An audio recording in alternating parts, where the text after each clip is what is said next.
जी part 2 start हो गया जी। कोई क्वेश्चन?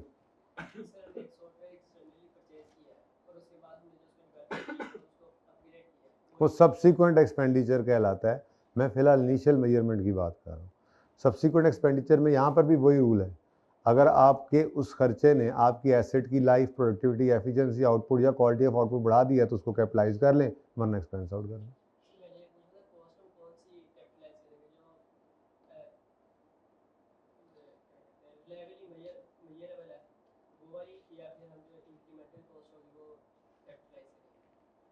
ये दोनों अलग अलग बातें हैं। इंक्रीमेंटल कॉस्ट का मतलब होता है जो कॉस्ट किसी वजह से, किसी रीज़न की वजह से, जो रीज़न जिस, जैसे मिसाल के तौर पे मैं कहता हूँ कि जी मैंने आपसे सुपरविजन करवाई इसलिए आपको एक्स्ट्रा दिए पैसे, तो ये इंक्रीमेंटल कॉस्ट ऑफ सुपरविजन कहलाएगी। इस ये रिलायबली मेजरेबल हो सकती है, नहीं भी हो सकती है। ऐसे कोई भी कॉस्ट रिलायबली मेजर हो सकती है, मेजरेबल हो सकती है, नहीं भी हो सकती। वैसे नॉर्मली कॉस्ट रिलायबली मेजरेबल होती हैं इस तरह की जो हम खर्च करते हैं, क्योंकि अब देखो ना, ये अभी जो हमने इंटेंजिबल बनाया है तो हमारे अकाउंटेंट को तसल्ली क्या थी, जब सारी बिजनेस ऑर्गेनाइजेशन आपकी है तो आप अकाउंटिंग, आप ये रिकॉर्डिंग फाइनेंशियल ट्रांजैक्शंस की कर रहे होते हैं, तो इसलिए ये मुमकिन नहीं होता कि रिलायबली मेजरेबल ना हो, नॉर्मली होता ही है। ठीक है, अगर होगा, ज़ाहिर नहीं होगा रिलायबली मेजरेबल, तो फिर कहाँ से रिकॉर्ड कर सकते।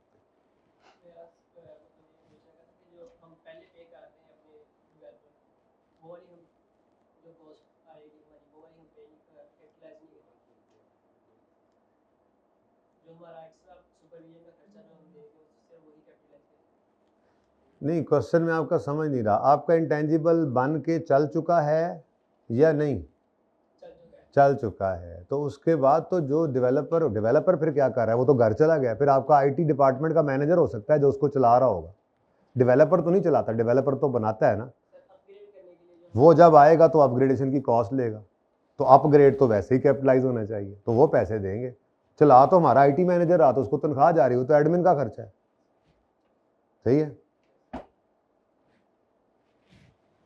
अच्छा जी, अच्छा जी, आ जाएं जी, चुप करें जी, डिस्कस करें जी, होमवर्क लें जी, बुक आ गई है जी। वैसे मैं डिस्कस करता हूं अभी एंड पे। पेज नंबर 261 पे पास पेपर।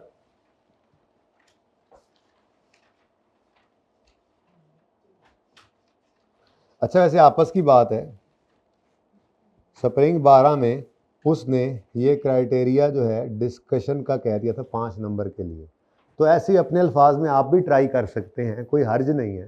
जो 5 अभी आपको मैंने बोले हैं ना, उसमें सिर्फ याद रखने वाली वही हाईलाइट वाली बात थी, वो सामने हो, बाकी अपने अल्फाज में ऐसी 2-3 अल्फाज जोड़ के 5-6 जुमले, 6 जुमले ही बनाने हैं ना, वो कोशिश करना। ये आपका होमवर्क ये भी है, ठीक है ना। ये तो समझो हो गया। ये इंशाल्लाह मैं कोशिश करता हूँ अभी डिस्कस भी कर लूँ, ठीक है। लेकिन भाई आवाज़ तो नहीं कम हो गई, पक्की बात है। डिस्कस तो मैं ये कर ही लूँगा, लेकिन अभी ये पहले नहीं करवाना। लेकिन आपको एक बात बताता चलूँ, मसला गल वध गई जे। जर्नल एंट्रीज आपको बड़ी आसान लग रही हैं, नोट आपको बड़ा अच्छा लग रहा है, लेकिन आई कैप है ना,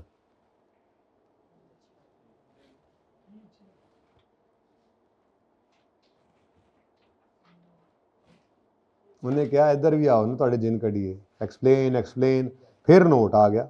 ये हमने कल कर लिया है। और बोलो, ये क्वेश्चन नंबर 7 ही किया था ना, कोई मसला इसमें? ओ इसमें ये रह गया, लेकिन अब ये करते हैं, फिर कल याद कराना, ठीक है। ये रह नहीं गया, मतलब अज्यूम किया था कि ये नॉन रिफंडेबल है, मैंने कहा था रिफंडेबल अज्यूम करके भी आपको बताऊंगा कि कैसे एंट्री होनी है तो आसान सी बात, लेकिन नहीं पड़ेगा ना।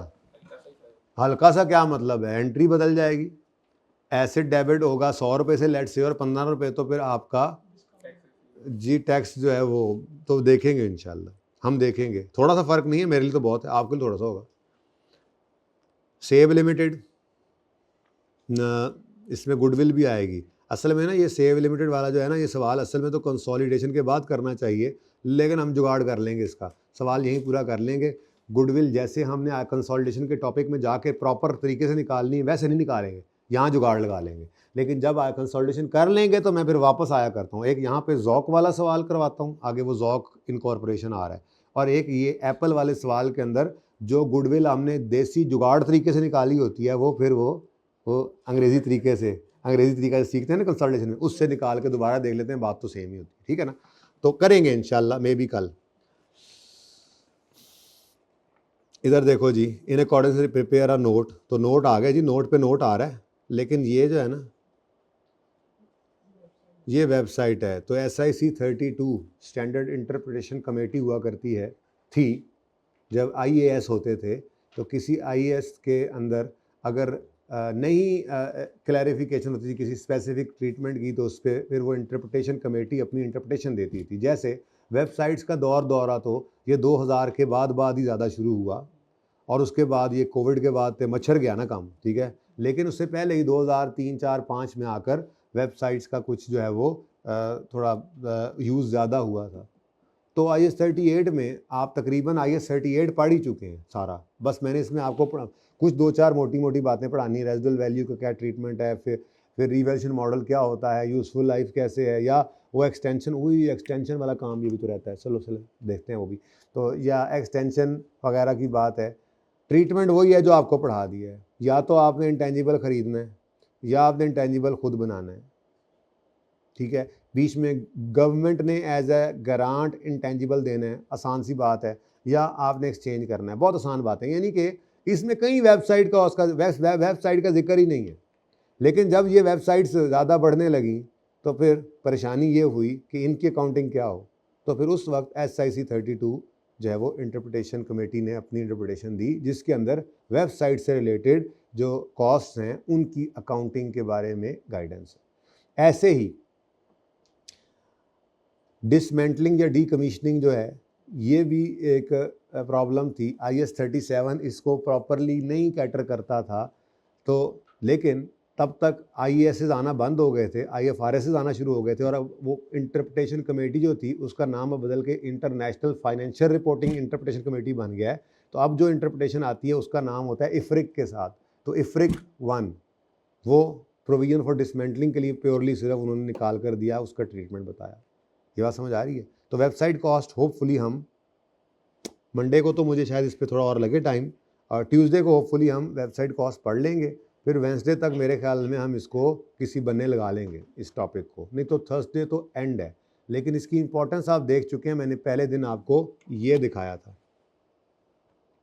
आपने इसको ईजी लिया ना, तो इसने आपको ईजी ले लेना है।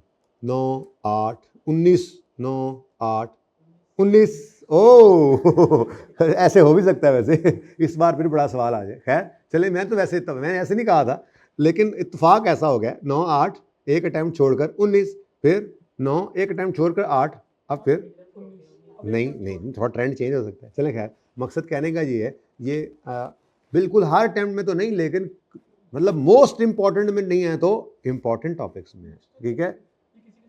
मिक्स क्यों नहीं होता, फाइनल अकाउंट्स के साथ मिक्स होता है, IS 12 के साथ मिक्स होता है, माफ़ी नहीं मिलती इससे। ये है सही, आपका हर जगह मौजूद है IS 16 की तरह से, ठीक है। लेकिन अपना इसका सवाल भी आ जाता होता है, ठीक है। तो बहुत इंपॉर्टेंट है ये। अच्छा चलें, ये तो अभी नहीं हो सकता, बड़े काबिल लोग हैं आप, ये मैं आपसे होमवर्क में करवाऊंगा। ऐसे आप लोग 15 नंबर का सवाल करके फड़का देंगे। सनशाइन, फोकस,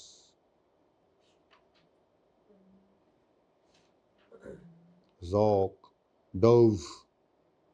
चलें डव करते हैं। डव में ना सबसे ज़्यादा प्रैक्टिस है, ये जो अभी हम पढ़ के नहीं आए, अजवा तो आपका वेबसाइट कॉस्ट है,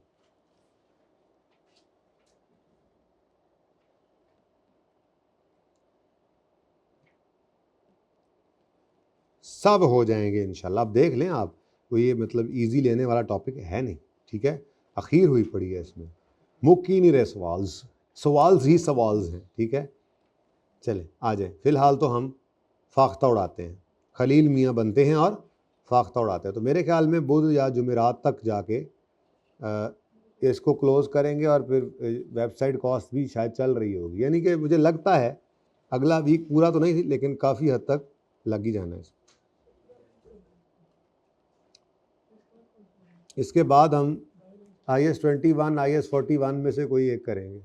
छोटे स्टैंडर्ड्स हैं, दिनों के हिसाब से, दिन जितने होंगे, छुट्टियां अनाउंस होती हैं ना, तो जितने दिन बनेंगे उस हिसाब से जो टॉपिक ख़त्म हो जाए और फिर छुट्टियां शुरू हों, या मैक्सिमम ये हो कि कोई एक आधे दिन का कोई सवाल रहता हो या कोई डिस्कशन रहती हो, पर टॉपिक पूरा हो जाए। IFRS 16 वैसे शुरू कर दिया करते हैं हम सेकंड नंबर पे, लेकिन वो बीच में ईद आने की वजह से वो पूरा नहीं हो पाएगा, वो 16-17 दिन का टॉपिक है, तो इसलिए फिर देखेंगे, हम देखेंगे। गाय भैंसों का टॉपिक भी किया जा सकता है, मेरा वन ऑफ द फेवरेट है, हम देखेंगे। फिलहाल तो हम क्वेश्चन नंबर 15 देखेंगे, पेज 267 पे।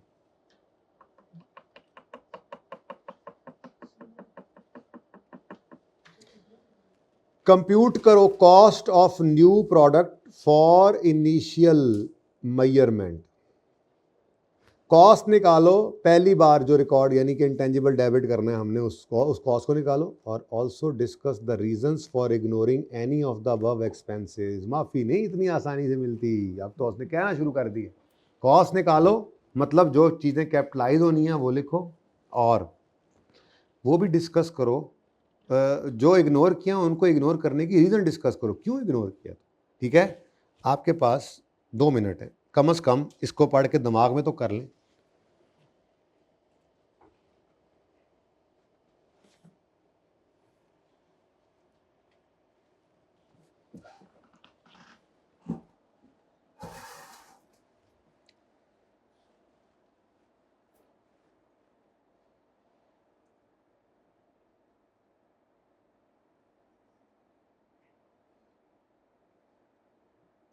आप लोग भी मेरी फाख्ताएं हैं ना?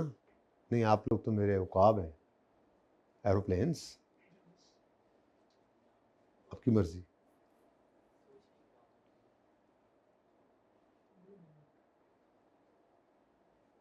रोजेदारो, अल्लाह दे प्यारो, रोज़ा खुलने जो हाले बड़ा टाइम पे है।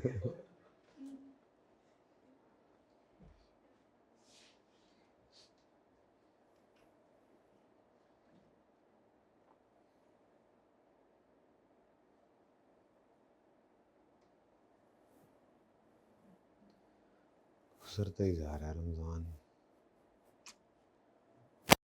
हाँ जी, पढ़ लिया कम से कम एक बार? किस किस ने पढ़ लिया? मैं ही रह गया हूँ, चलो मैं भी पढ़ लेता हूँ, पढ़ो।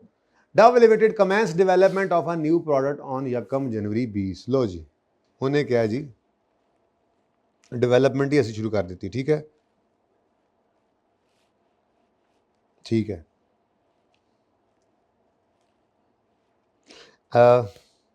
इन this regard following expenses have been incurred.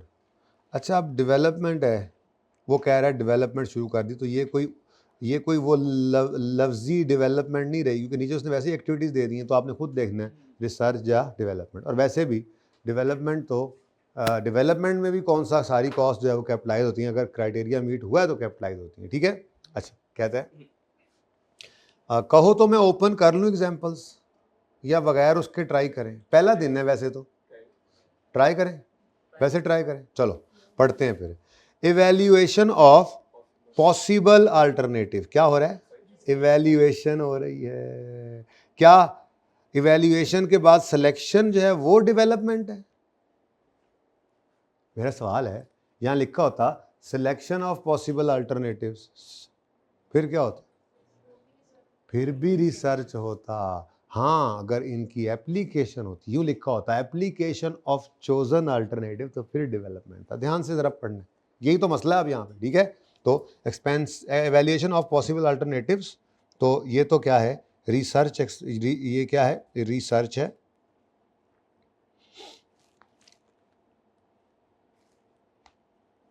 Research activity है, यहाँ लिख देते एक्सपेंस। ठीक है, प्री प्रोडक्शन प्रोटोटाइप।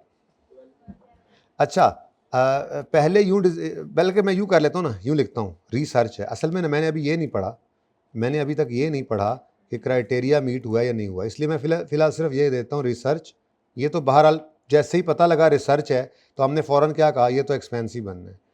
लेकिन प्री प्रोडक्शन प्रोटोटाइप जो हैं वो तो डेवलपमेंट फेज़ की कॉस्ट है।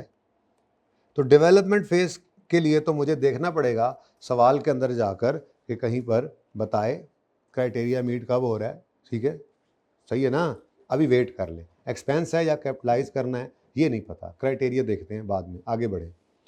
Pilot plant again development phase है, लेकिन कैपिटलाइज करने का फैसला भी मुमकिन नहीं है, ठीक है। Next, fee to register legal rights, ये क्या है? नहीं प्रोडक्शन नहीं होगी। हाँ, जब आपने अपना फार्मूला या डिज़ाइन बना लिया, आपने टेस्ट रन कर लिया, अब आप उसको कमर्शियल लॉन्च करने लगे हैं प्रोडक्ट को, तो उससे पहले आपने जाके उस डिज़ाइन को, उस फार्मूला को क्या करा लिया, रजिस्टर करा लिया। इसकी फ़ीस होती है, ठीक है। लेकिन उसके बाद फिर अगर कोई इस डिज़ाइन को, फार्मूला को, पेटेंट को चोरी करेगा तो फिर आप उसको केस करके उससे डैमेजेस क्लेम कर सकते हैं, ठीक है। तो ये जो रजिस्टर करने का खर्चा है ये बिल्कुल इंटेंजिबल की कॉस्ट का पार्ट बनेगा। अब आप चाहे इसको यूं कह लें कि इंटेंजिबल कंप्लीट हो गया है, तो मैं कहूँगा ठीक है, अभी रेडी टू यूज़ करने के लिए समझो ये खर्चा है, ठीक है। जैसे आपने कोई बिल्डिंग खरीदी और उसको अपने नाम कराया, तो बिल्डिंग खरीदने के पैसे, बिल्डिंग के पैसे आपने पुराने ओनर को दिए और जो आपने ट्रांसफ़र फ़ी पे की वो हुकूमत को पे, तो आपकी बिल्डिंग की कॉस्ट में तो वो भी शामिल होती है ना। बिल्कुल ऐसे ही है ये फ़ी टू रजिस्टर लीगल राइट्स, ठीक है। तो ये कोई रिसर्च या डेवलपमेंट नहीं है, ये IAS 16 की तरह से जैसे हमने सीखा होता ना, ये डायरेक्टली एट्रीब्यूटेबल कॉस्ट है, जो कहते हैं कि एसेट को, इंटेंजिबल को उस इंटेंडेड कंडीशन या लोकेशन में लाने के लिए ज़रूरी खर्चे जो हम इनकर करते हैं डायरेक्टली एट्रीब्यूटेबल हो, ठीक है, उनको हम कैपिटलाइज करते हैं, ये वो वाला है, ठीक है। तो ये ना तो रिसर्च है ना डेवलपमेंट है, लेकिन ये कैपिटलाइज होगा, इंटेंजिबल की कॉस्ट का पार्ट बनेगा, ठीक है। नेक्स्ट है कॉस्ट ऑफ मैन्युफैक्चरिंग सैंपल्स। तो सैंपल्स को मैन्युफैक्चर करने की कॉस्ट जो है ये टेस्ट रन के दौरान ही मैन्युफैक्चर हो रहे होते हैं ना। तो टेस्टिंग तो कहाँ पे आती है हमारी, पायलट प्लांट के साथ नहीं था, डेवलपमेंट फेज है। क्या है ये, डेवलपमेंट फेज है। आपको नहीं, डेवलपमेंट भी कंप्लीट हो गई है, टेस्टिंग कर रहे हैं, तब भी बहरहाल वही है, कैपिटलाइज होने वाला फेज ही है ना, ठीक है। तो अब मसला क्या है, ये है तो डेवलपमेंट फेज, लेकिन इसको कैपिटलाइज करें या ना करें ये क्वेश्चन मार्क है अभी तक, ठीक है। मसला क्या है, मसला है 6 क्राइटेरिया, ठीक है। मीट नहीं हुआ तो एक्सपेंस आउट हो गया तो कैपिटलाइज, ठीक है। लेकिन इस कॉस्ट के साथ ना एक इस्तारा लगा हुआ है, वो इस्तारा इधर भी लगा हुआ है, और वो क्या कह रहा है, NRV ऑफ 20 मिलियन। अब देखो बच्चों, ये कोई इन्वेंट्री IAS 2 तो है नहीं कि उसके ऊपर NRV कॉस्ट और NRV को लोअर पे रखना है। असल में NRV लफ्ज़ सही नहीं लिखा उसने, उसको यहाँ पर लिखना चाहिए था realisable value, net realisable value लिख दिया उसने। चलो कोई बात नहीं, बात तो एक ही। कहने का मकसद ये है कि ये जो सैंपल्स बने, इनको बनाने की कॉस्ट तो आई 32 रुपये, लेकिन उनको आप अगर बेचें तो उनसे आपको रियलाइज़ क्या हो रहा है। तो बेसिकली ये क्या है, ये सैंपल्स को जो बेचते हैं उनको बेच कर आने वाली अमाउंट है, रेवेन्यू है। अब ये मैं आपको परसों से समझा रहा हूँ कि IAS 16 ने इसका ट्रीटमेंट बदल दिया है। IAS 16 कहता है कि ये कॉस्ट ऑफ सेल में ले जाओ P&L के अंदर, और ये सेल्स में ले जाओ P&L के अंदर। बात समझिएगा बड़े ध्यान से, कोई बच्चा आपको, कोई बड़ा आपको बाहर जाके ये कह सकता है ये तुमने क्या कर दिया, ये तुमने क्या कर दिया, ये तो ट्रीटमेंट चेंज हो गया है, P&L के अंदर जाती हैं ये दोनों चीज़ें। तो आपने कहना है बिल्कुल आप सही फरमा रहे हैं मेरे दोस्त, मेरे मोहतरम, पर मसला ये है कि ये ट्रीटमेंट जो है ये IAS 16 के लिए चेंज हुआ है, पैरा 21A है गालिबन उसमें आया है, 21A अभी, बहरहाल चेंज आ गया उसमें। ये IAS 16 का चेंज है। IAS 16 अब कहता है कि इसको एसिड की तरफ लेकर ना आओ, सैंपल बनाने की कॉस्ट को और इससे आने वाले रेवेन्यू को। IAS 38 में ऐसी कोई रिवीजन नहीं आई, IAS 38 आज भी उसी पर कायम है। और वो क्या है, आपने इसको P&L में लेकर नहीं जाना, बल्कि आपने क्या करना है, आपने इस कॉस्ट को और इसके आने वाले रेवेन्यू को नेट करना है। नेट क्या बनता है, नेट क्या बना, इस 12 को आपने कैपिटलाइज करना है, यानी एसिड की कॉस्ट में ऐड करना है। लेकिन मैं अभी रुका हुआ हूँ जी, क्योंकि मुझे 6 क्राइटेरिया का नहीं पता मीट हुए हैं या नहीं हुए हैं, ठीक है। वो सब कुछ जब हो जाएगा, जिस 6 क्राइटेरिया मीट होने के बाद वाली डेट वाले जो खर्चे होंगे, अगर वो डेवलपमेंट फेज से रिलेट करते हैं, मैं उनको कैपिटलाइज कर लूँगा, ठीक है। रिसर्च के लिए मैंने नहीं वेट किया कि क्राइटेरिया मीट हुए नहीं, एक्सपेंस आउट कर दिया, ठीक है। और डेवलपमेंट में मुझे वेट है अभी, ठीक है जी। सवाल बेटा, डेवलपमेंट के अंदर ही हम पायलट प्लांट बनाकर टेस्टिंग करते हैं, उसमें ले जाएं, फ़र्क क्या पड़ता है। कैपिटलाइज हमने कॉस्ट ऑफ न्यू प्रोडक्ट, जी बेटा नहीं बेटा, क्राइटेरिया मीट होगा तभी अगले मामले में गए होंगे। क्राइटेरिया अगर ये आपने उसके अंदर रखना है, डायरेक्टली एट्रीब्यूटेबल में रखना है, तो क्राइटेरिया मीट होने के बाद ही फिर इधर आए होंगे, टेंशन ना लें आप, ठीक है। देखिए ना जी, एग्जाम्पल्स में जाके डेवलपमेंट फेज में देखें तो वहाँ पे आपको टेस्टिंग नज़र आता है, ठीक है। तो वही टेस्ट रन होता है, और उसके बाद कहाँ टेस्ट करना है हमने, जब डेवलपमेंट कंप्लीट हो जाएगी फिर किस चीज़ की टेस्टिंग होगी। और अगर आप समझते हैं नहीं डेवलपमेंट कंप्लीट हो गई है तो रजिस्टर जैसे बाद में कर रहे हैं तो टेस्टिंग ही बाद में कर रहे हैं, तब भी फ़र्क नहीं पड़ता। बट प्रैक्टिकली ऐसा नहीं होता, हमने जब रजिस्टर करना है उससे पहले पहले सारी टेस्टिंग हो जाती है, तो वो पायलट प्लांट वगैरह उसी वक्त ही लगा रहे होते हैं, क्योंकि ये तो इंटेंजिबल्स की बात हो रही है। इसमें कोई प्लांट तो असल में तो प्लांट होना ही कोई नहीं है, असल में तो मैंने फार्मूला या डिज़ाइन तैयार कर रहे हैं, उससे प्रोडक्ट बनाकर देख रहे हैं कि सही बनती है या नहीं बनती है। तो वो प्रोडक्ट बनाने के लिए आपने पायलट प्लांट ही लगाना है, तो टेस्टिंग वहीं पे ही हो रही होती है डेवलपमेंट फेज में।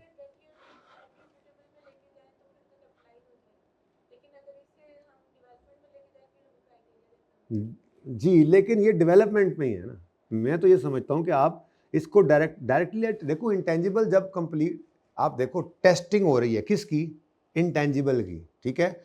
मैं आपको मिसाल दी है कि आपने एक फार्मूला बनाया है जिससे आपने, अब उस फार्मूला से आपने वो बैंगन कोला बनानी है, तो आपने एक छोटा सा प्लांट लगाया, थोड़ा से बैंगन मंगवाए, और थोड़ा सा उसके अंदर जो है वो आपने वो अपना फार्मूला के हिसाब से तजर्बा कर लिया और आपने वो बना लिया। अब ये टेस्टिंग हो गई। अब जब ये कंप्लीट हो गया, आपने चख के देखा ज़बरदस्त, बहुत बज़ायका है तो आपने कहा कि ये अब कमर्शियल प्रोडक्शन के लिए प्रोडक्शन डिपार्टमेंट के हवाले करना है, तो वो तो बेटा बड़े प्लांट लगे हुए हैं पहले, वो प्लांट जो होगा उसकी टेस्टिंग अलग है, वो टेस्टिंग पीपीई वाले IS 16 के क्राइटेरिया से चलेगी। फिलहाल ये अगर इंटेंजिबल की बात करें तो मेरे हिसाब से डेवलपमेंट ही है, ठीक है। अब हम इतनी बहस जो कर ही ली, तो ज़रा जाकर देखना ले एक दफ़ा इसको भी, क्या नाम है इसका, ये भाई ज़रा इसको देख कर भी पढ़ लेते हैं कि ये क्या कहना चाह रहा है, शायद यहीं से हमें थोड़ा सा पता लग जाए। अब देखो ना, नोट्स में कितनी सहूलत थी, इतने लब भी नहीं रहा। अच्छा हाँ, ये तो साफ़ सुथरा है, ये तो ध्यान से देखना है कहाँ से गुजर गया हूँ मैं, कई बार गुजर गया हूँगा वहाँ से। तो कौन सा है, कौन सा है रिसर्च डेवलपमेंट, ये रहा, करीबी है, करीबी है, करीबी है, करीबी है, ये देखें लें जी, यहाँ पे लिखा हुआ है ये design, construction and testing of chosen alternative for new और improved material, devices, products, process, systems और सर्विस। जो कुछ भी है उसकी जो टेस्टिंग है वो डेवलपमेंट फेज के अंदर, या वो जिस चीज़ की टेस्टिंग आप कह लें, ठीक है। तो टेस्टिंग के दौरान ही बेटा सैंपल्स बनते हैं। तो मेरे हिसाब से तो इंटेंजिबल की बात हो रही है, तो जब डेवलपमेंट कंप्लीट हो जाएगी तो उसके बाद डायरेक्टली एट्रीब्यूटेबल खर्चा मेरे हिसाब से तो इंटेंजिबल का सिर्फ यही हो सकता है कि उसको रजिस्टर करा लें जाके, उसके अलावा और कौन सा खर्चा इसमें हो सकता है, ठीक है, सही है। बाकी इंशाल्लाह ऐसा कभी मसला होगा ना तो वो क्राइटेरिया के बाद ही पड़ा होगा, पहले नहीं होगा, ताकि आपको ये मसला हो ही ना, ठीक है। चले वापसी आ जाओ भाई। आगे है जी brand building cost, brand building cost advertisement है, इसको क्या करना है, एक्सपेंस आउट, ठीक है जी। तो ये हमने क्या निकालना है, एसेट की कॉस्ट, इसलिए ये उसमें हम शामिल नहीं करेंगे, ये उसमें हम शामिल नहीं करेंगे, और इसकी रीजंस बता देंगे। अभी मैं लिखवाता हूँ आपको रीजन, ठीक है। लेकिन अब रह गई हैं कॉस्ट, ये 1 2 नहीं, ये तो कैपिटलाइज हो गई है, और ये 3, ठीक है। ये 3 कॉस्ट हैं जी जिनको हमने देखना है कि कैपिटलाइज करें या एक्सपेंस आउट। अब अगली लाइनें पढ़ते हैं, इंशाल्लाह सब क्लियर हो जाएगा। वैसे भी आप सारा सवाल पढ़ के करना शुरू करते हैं तो आपको पता ही होगा, ये तो मैंने वैसे जानबूझ के आपको बार बार मुहम्मे में डाला ज़रा पक्का करने के लिए, वरना आप तो सवाल पढ़ के कर रहे होते हैं, आपको फ़ौरन पता लग रहा होता है ये पहले ये बात, ये पहले ये बात। DL हैज़, अच्छा यार ये भी पढ़ा भी, DL has also incurred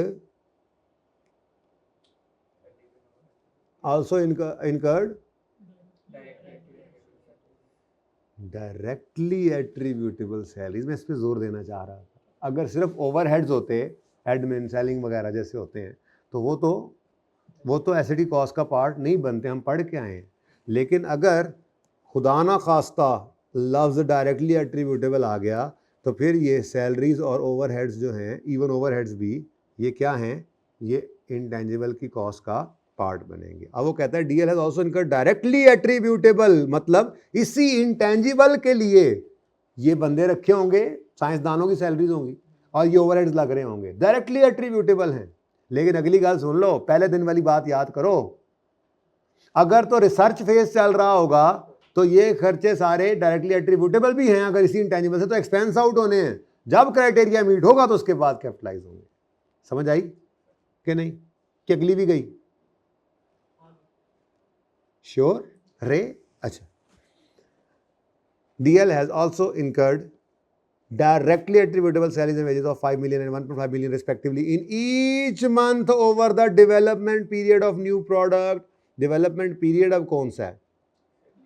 कहता है 1 जनवरी 20 को काम शुरू हुआ था, डेवलपमेंट पीरियड डेवलपमेंट शुरू हो गई थी ना, ठीक है। The recording criteria for capitalising of internally generated intangible asset was met on 1 April and commercial production of the product commenced from. इसका मतलब ये हुआ कि 1 नवंबर से तो ये कमर्शियल प्रोडक्शन शुरू हो गई, तो 31 अक्टूबर तक इंटेंजिबल कंप्लीट हो गया होगा। अब भाई आर है चाहे डी है, आर है चाहे डी है, 1 जनवरी को स्टार्ट हुई है, शेयर बन गया। आर है चाहे डी है, 1 जनवरी से स्टार्ट हुई है, ठीक है। लेकिन सीधा सीधा 2 तो एक्सपेंस में चला गया ना। अब अगलों का मसला है, तो प्रोटोटाइप बनाते हुए चल रहा था फरवरी मार्च, और हमारा recording criteria was met on 1 April 20। इसका मतलब ये 2 महीने चाहे डेवलपमेंट फेज था, हमारा 17 जो है ये एक्सपेंस आउट होगा, क्योंकि recording criteria has not been met. चलें आगे। उसके बाद पायलट प्लांट है तो डेवलपमेंट फेज, और माशाल्लाह माशाल्लाह 1 अप्रैल 20 के बाद ही है ना, अप्रैल से जुलाई के 3 अप्रैल मई जून जुलाई 4 महीनों में आया, तो इस वक्त तो हमारा क्राइटेरिया मीट हो चुका है, तो ये कैपिटलाइज होना है। प्लस 31 अक्टूबर तक ये काम चलता रहा, ये तो अभी जुलाई की बात कर रहा है, तो ये क्या कर दोगे आप, कैपिटलाइज, ठीक है। उसके बाद कॉस्ट ऑफ मैन्युफैक्चरिंग सैंपल्स, ये कब है जी, अगस्त सितंबर अक्टूबर। अब समझ आ रही है सारी बात। अक्टूबर में इंटेंजिबल कंप्लीट हो गए, प्रोडक्शन वालों के हवाले किया, तो ये टेस्ट रन वगैरह भी कब हो रहा है, पूरा सवाल पढ़े तो क्लियर हो जाता है, ठीक है। तो अगस्त सितंबर अक्टूबर, इन 3 महीनों में ये टेस्टिंग वगैरह हुई, तो ये इस 3 महीने के अरसे में कोई भी डेवलपमेंट फेज़ का खर्चा हो रहा है तो वो कैपिटलाइज करना है। ऐसे ही है, ये डेवलपमेंट फेज़ का ही खर्चा है, ठीक है। तो आपने क्या करना है, 32 माइनस 20 यानी 12 को क्या कर देना है, कैपिटलाइज, ठीक है जी। अब लो भाई, आपके पास, मैं यहीं पे अब कर दूं क्या, बोर्ड पे जाना, छोटा सा सवाल है। कॉस्ट ऑफ प्लांट, गपशप लगाते लगाते ये हो गया। आज बहुत बोरिंग लेक्चर था ना, लेकिन क्या करूं, आप देख ही रहे हैं। अब ये ना पढ़ते तो ये करते, तो अब ये और भी कितने पास पेपर्स में आपको ऐसे मेन वन अप्लाई होता हुआ नजर आएगा, ठीक है। तो ज़रूरी था ये जोर लगाना। तो कॉस्ट ऑफ प्लांट नहीं, product, sorry, cost of product. लो जी, सबसे पहले आपने घबराना नहीं है, और 1 बाय 1 जो कैपिटलाइज वाले हैं, देखो उसने क्या कहा है हमसे, कंप्यूट करो कॉस्ट। तो पहले कॉस्ट कंप्यूट कर, फिर उसने कहा डिस्कस करो रीज़न जिसको इग्नोर किया, उसको क्यों इग्नोर किया, ये बाद में कर लेंगे, पहले कॉस्ट तो निकाल लें। तो कॉस्ट में सबसे पहले चीज़ क्या आई है हमारी, ये पायलट प्लांट, तो 40 मिलियन। तो पायलट प्लांट बनवाया शनवाया हमने, उस पर कितनी कॉस्ट आ गई जी हमारी, 40 मिलियन में, रुपीज़ इन मिलियन ही लिखो, 40, ठीक है। उसके बाद जी आगे बढ़ो, नेक्स्ट कैपिटलाइज होना क्या है जी, फ़ी टू रजिस्टर, बस ठीक है, फी टू इनटेंजिबल की कॉस्ट में ऐड करो, फी टू रजिस्टर कितना है जी 15। उसके बाद samples, cost of manufacturing samples, तो सैंपल्स को पकड़ा आपने, लेकिन सैंपल्स की कॉस्ट तो 32 थी, पर एनआरवी उसकी हमें आती नज़र आ रही है 20, तो फिर हमने नेट करके इसको 12 को ऐड किया। ये 12, ये वाला 12 IS 16 के PPE में अब ऐड करने की ममानियत हो गई है। अब क्लियर हुई है ये बात? अगर कोई पूछे तो बता देना आपने, कोई जूनियर पूछ लेता है, कोई सीनियर पूछ लेता है, ठीक है, तो आपने ये बताना है कि IS 16 में चेंज आया है, IS 38 में नहीं आया, इसलिए ट्रीटमेंट स्टिल वही चल रहा है अभी। ओके, ये जो 12 का ऐड होना है IS 16 ने इससे मना कर दिया, ठीक है, सही है, कि ये 12 कहाँ ले जाओ PNL में, यानी कि 32 और 20 अलग अलग PNL में ले जाओ, इनकम्स और एक्सपेंसेस में, सेल रेवेन्यू में और कॉस्ट में, ठीक है। हाँ, इसके अलावा कोई टेस्ट रन की कॉस्ट है तो IS 16 वो ऐड करने देते, पर IS 38 तो सैंपल्स के केस में भी ऐसे ही है। ओके, कोई और कॉस्ट कौन सी होगी आप ये पूछने लगे? हाँ हाँ, फिर डेट उस हिसाब से देता या फिर निकाल देते, हाँ फिर नहीं तो फिर निकाल लेते, जाहिर सी बात है, ठीक है, लेकिन वो ऐसा नहीं करेगा, टेंशन नहीं, वो यही ऑलरेडी काफ़ी कुछ कर रहा है, बच्चे यही नहीं करके जाते, उसको अल्हम्दुलिल्लाह कोई ज़रूरत नहीं है ऐसे, उसने मंथ वाइज करवा तो लेता है जो करवाना होता है, ठीक है, तो अगर डे वाइज भी करना पड़े तो कर लेना, अगर कभी ऐसा हो तो बिल्कुल कर लेना, करना नहीं पड़ेगा, ये मेरा अंदाज़ा है। अच्छा जी,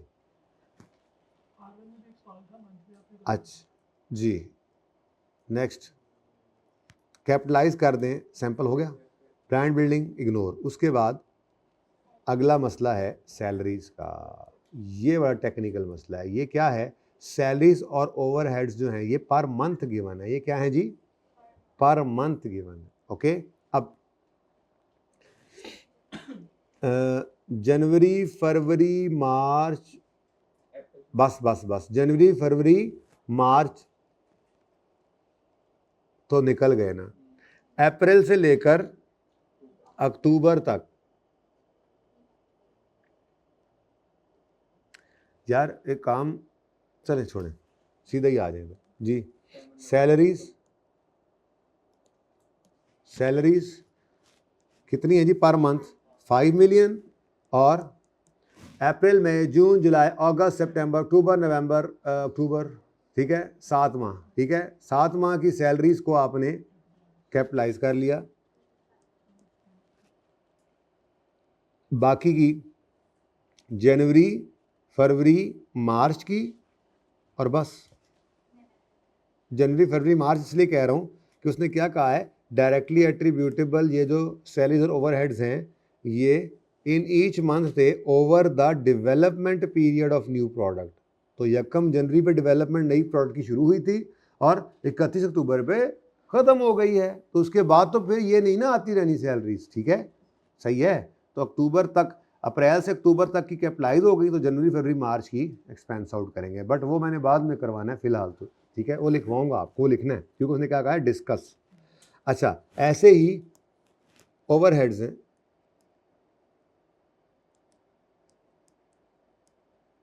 ओवरहेड्स पर मंथ 1.5 है, 1.5 इंटू 7 जी 10.5, लो जी आपकी पहली रिक्वायरमेंट तो हो गई पूरी। क्या कहा था उसने, इतना आसान सवाल,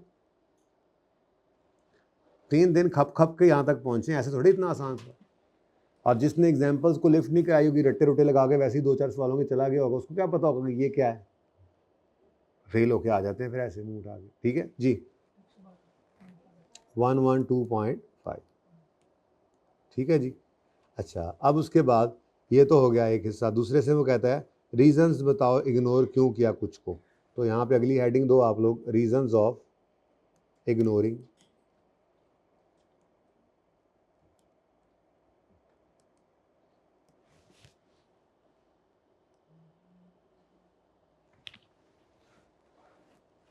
सबसे पहले लिखो जी, अब आप लिखना है आपने, मैं पहले 1-2 दिनों में बस 1-2 सवाल ऐसे होंगे जिसमें मैं आपको डिस्कस वाले सवालों में लिखने की प्रैक्टिस कराऊंगा। उसके बाद फिर मैं ऐसे ही सवाल डिस्कस किया करूंगा, एंट्री कर दी, वर्किंग कर दी, लेकिन डिस्कस करना, ज़बानी तो बोल दूं शायद, लिखवाऊंगा नहीं, डिक्टेट नहीं करूंगा। आप लोग घर पे लिखेंगे, फिर मैं आपको देखा करूंगा, चेक किया करूंगा, ठीक है? तभी फ़ायदा होना है। मसला है बड़ा वरना डिस्कस करना। ओके, आगे IAS 37 में तो बहुत ज़्यादा, मतलब और कुछ टॉपिक्स हैं जिनके अंदर ये डिस्कशन वाले सवाल पूछता है, जिनमें से ये भी है एक। ओके, लिखिए जी। सबसे पहले क्या इग्नोर करके आए? इवैल्यूएशन ऑफ पॉसिबल अल्टरनेटिव करके आए हैं ना, तो इसके बारे में लिखें cost incurred on evaluation of possible alternative is ignored as, जल्दी करो लिखो, दिल पे लिख लिया तुमने, चलिए बाकी यही लिख लें। घर काम करवाना होता तो आपको इधर बुलाया इधर है कि यहीं पे करवा लें, घर पे तो आपने ये टाइम ज़ाया कर देना। तो वही काम यहाँ पे, कितना को होमवर्क मिल रहा है, ना होने के बराबर, क्लास वर्क ही रिवाइज करना होता है। तो बस आ जाया करो और यहाँ पे जो काम करवाएं वो कर लिया करो। तो लिखा आपने evaluation of possible alternatives amounting to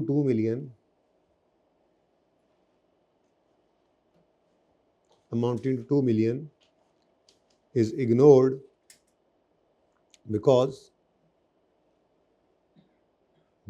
it relates to research phase and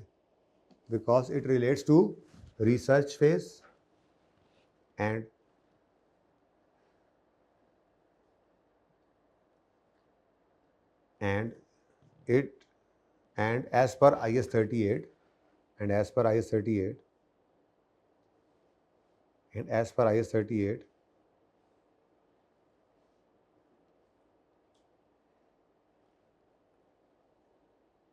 any cost incurred in research phase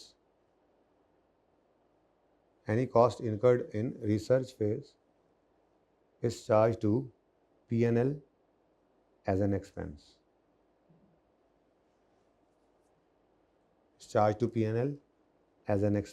इससे पीछे अगर कुछ है तो वो जुमला बदल जाएगा, मुझसे दोबारा ना पूछना।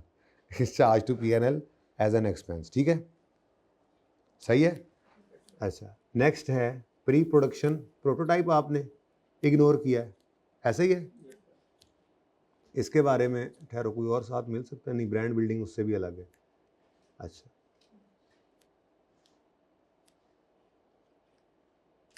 साथ ही मैं तो कहता हूँ पहले सैलरीज वाला लिख जाएं, क्योंकि वो भी रिसर्च फेज वाला जो इग्नोर किया, ठीक है?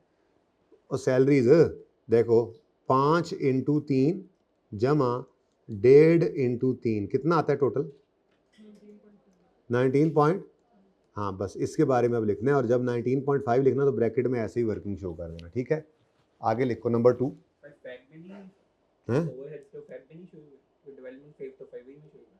किसने कहा? डेवलपमेंट ऑफ प्रोडक्ट तो जनवरी में शुरू हो गई है ना, उसमें पहले रिसर्च चलती रही, फिर डेवलपमेंट, बस ऐसे ही ना। देखो, हाँ, over the period of development. अब मसला ये है ना कि उसने ये जनरल सी बात की है, उसने कहा है कमेंस्ड डेवलपमेंट ऑन यकम जनवरी 20, तो जनरल बात उसने ऐसी कर दी ना, तो बस डेवलपमेंट हो गया। कहते नहीं यार, नई प्रोडक्ट डेवलप करना शुरू कर दी है, जिसमें पहले रिसर्च चलती रही, फिर डेवलपमेंट, फिर क्राइटेरिया मीट हुआ, तो ये इस तरह से, ठीक है? 19/5 ही है। तो पॉइंट 1 मैंने लिखवा दिया था, ये पॉइंट 2 आ गया आपका। लिखेंगे खुद, मैं नहीं लिख रहा, आपने लिखना है, तो लिखो। वैसे क्या लिखेंगे? ये क्या चीज़ है? सैलरीज और ओवरहेड्स है। although salaries and overheads of 19.5 million, bracket में ये वर्किंग शो कर दो, आर डायरेक्टली एट्रीब्यूटेबल, यहीं से देख के मैं लिखवा रहा हूँ थोड़ा बहुत, are directly attributable although salaries and overheads amounting to 19.5 million are rupees 19.5 million are directly attributable.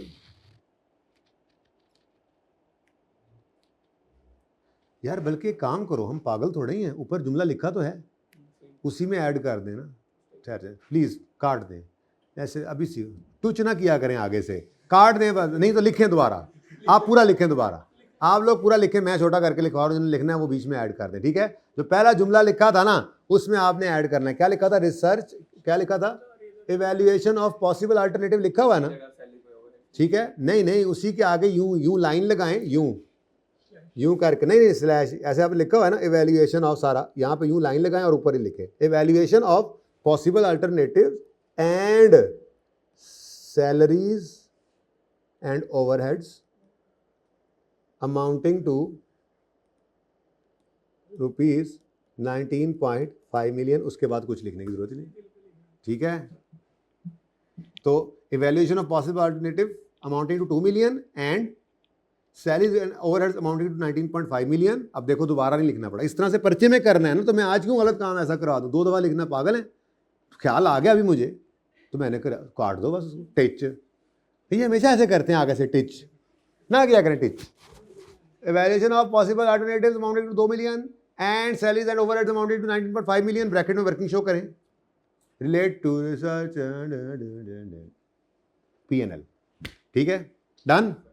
Number 2, तो ये नंबर 1 नहीं हो गया, अल्हम्दुलिल्लाह जी। नंबर 2, अब बारी आती है किसकी जी? सारा टाइम खा गए हो। आगे लिखें जी, ऑल दो, अब यहाँ ऑल दो लिखेंगे ऑल दो प्री प्रोडक्शन प्रोटोटाइप्स, ऑल दो कॉस्ट इनकर्ड, बल्कि cost incurred on pre production prototypes. बेटा देखो, मैं को सामने सोल्यूशन रख के तो लिख नहीं रहा, ऊपर दोबारा ऐसे मुड़ के देखा ना तुमने, फिर देखना तुम 100 बार चेंज करूंगा मैं। नहीं रट्टा मेरा इतना पक्का, मैं रट्टा लगा के नहीं आ सकता। सुनो अब, ऑल दो कॉस्ट इनकर्ड, ऑल दो cost of 17 million incurred on pre production prototypes, although cost of 17 million incurred on pre-production prototypes relates to development activity,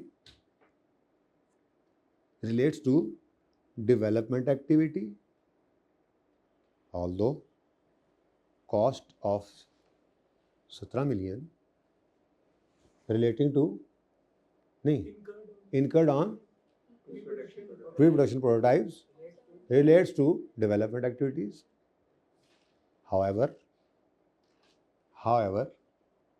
the recording criteria, यहाँ से लाइन उठाकर लिखो, however, recording criteria for capitalization of internally generated intangible was met on only, रहने दो, अपनी तरफ से क्यों लिखो, यहीं पे जो लिखा हुआ है। However, the recording criteria, यहाँ से देख कर लिखो ना, नकल मारो, पर्चे में ऐसे ही करने। However, the recording criteria for capitalization of internally generated intangible was met on 1st April. Therefore, this is charged to profit and loss as an expense. तो ये भी इग्नोर क्यों हुआ? एसेट की कॉस्ट में ऐड क्यों नहीं हुआ? क्योंकि ये P&L में चार्ज हो गया एज एन एक्सपेंस। फिर बढ़ता हूँ, वो सुनता हूँ, बोलता हूँ और पढ़ता भी यहीं से हूँ। पहले मैंने क्या बोला? भाई इधर आसपास देख रहे हैं ना, साथ वाले ने भी नहीं लिखा हुआ, मुझे लगता है।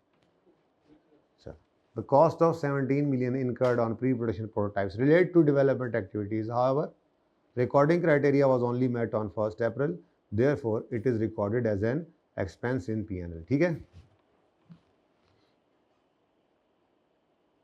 और को रह तो नहीं गया? हाँ, आखिरी रह गया कौन सा? ये 16, ठीक है। तो 17 को भी क्रॉस लगा दो, ये हमने लिया। 16 के बारे में लिखो,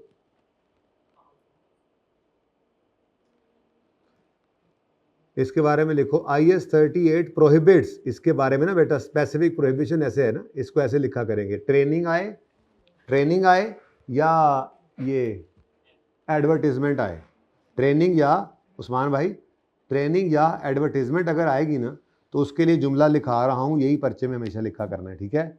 बेहतरीन। हाँ, ब्रांड बिल्ड करने की कॉस्ट क्या होती है? आप इश्तिहार चला के अपना ब्रांड बिल्ड कर रहे होते हैं, और क्या ब्रांड बिल्डिंग कॉस्ट होती है? प्रोडक्ट है ना, प्रोडक्ट, आपने नई प्रोडक्ट लॉन्च की, अब उसका ब्रांड कैसे बिल्ड करेंगे आप? नहीं नहीं, ब्रांड को बिल्ड करने की कॉस्ट, ठीक है। उस्मान भाई ये एक ब्रांड है, हम तो कहते रहे अगर हमने इसको बिल्ड करना है तो हमें क्या करना पड़ेगा, इनके नाम के इश्तिहार लगाने पड़ेंगे तो इनका ब्रांड बिल्ड होगा। हाँ हाँ, ये एडवर्टीजमेंट है, मैं लिखवाने लगा हूँ, ये एडवर्टीजमेंट है। अल्लाह दे बंदे हो ते बंदियो, तुझी बिल्डिंग बनाती है। शुक्र है बन नहीं गई वाली बिल्डिंग। अच्छा जी, अच्छा अगर बन भी जाती, अगर ये ब्रांड ना लिखा होता और बिल्डिंग कोई बनाई होती आपने, तो उसने जो न्यू प्रोडक्ट की कॉस्ट मांगी है उसमें तो इसको इग्नोर करना था, क्योंकि वो इंटेंजिबल की कॉस्ट ना आती, वो तो पीपीई बन जाता, लेकिन वो एडवर्टीजमेंट। अच्छा अच्छा बता, मैं लिखवाने का मैं कहा था, मैं कह रहा था ट्रेनिंग हो या ये एडवर्टीजमेंट वगैरह हो तो उसके लिए जुमला यूँ लिख लिया करना कि IS 38 prohibits capitalisation of advertisement cost, therefore. ये जुमला एक जैसा भी कर सकते हो, पहले वाले में क्या लिखा था वैसे मैं कह रहा हूँ, मैं यही लिखवाऊंगा, लेकिन कोई आसान करना चाहे तो ये कर सकते हैं, पहले वाले की तरह जोड़ दे कि इतने रुपए is ignored because IS 38 prohibits, ऐसे भी कर सकते हैं। यार ये ना कहना हर बार नया जुमला आ रहा है, इसलिए मैं तो कह रहा था, ठीक है। तो IS 38 prohibits capitalisation of advertisement cost, therefore 16 million relating to brand building cost, therefore 16 million relating to rupees 16 million relating to brand building cost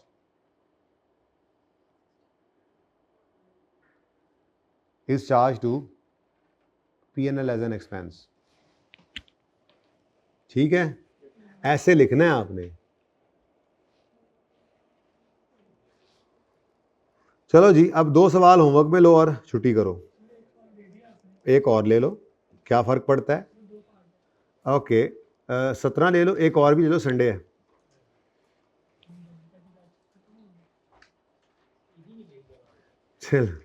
चलो ठीक है, 2 ही बहुत है। 17 में भी क्या है, एक्सप्लेन। अब ये ना आपको असल में मार देगा, ठीक है, मसला तो यही है। बहरहाल AL started development of a new product, सवाल वैसे ही हैं, ठीक है। एक्वायर्ड अ पेटेंट, फिर ओ एक मिनट,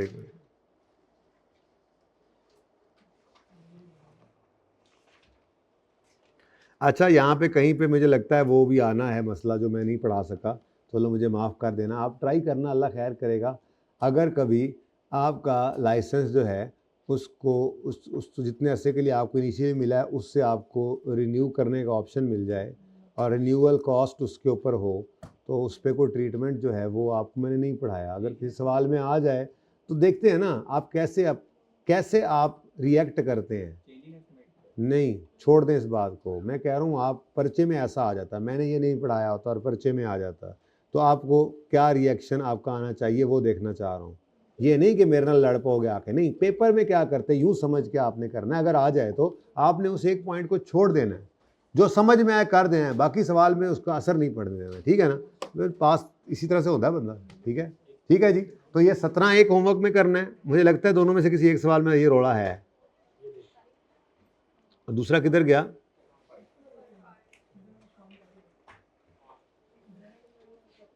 राइसिन, ये 5, ये दोनों सवाल आपके होमवर्क में, ठीक है, 5 और 17। अल्लाह हाफिज़।